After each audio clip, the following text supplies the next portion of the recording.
Wait, hold on. The scanner is screaming. This debris isn't silicon. It's plastic and it's still vibrating. System recording log 012, year 3036. I have isolated a financial artifact from the ruins of 2026. It looks like a tool, but my data suggests it was a weapon. It's a thin slate of plastic, and the ancient carried these everywhere. It wasn't just currency, it was a leash.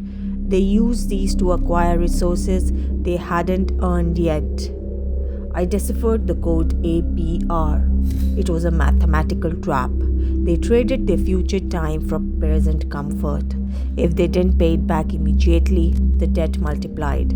It was slavery with extra steps. I am destroying the physical node. Wait, the data is leaking. The credit score algorithm is trying to upload to your feed. Do I purge it?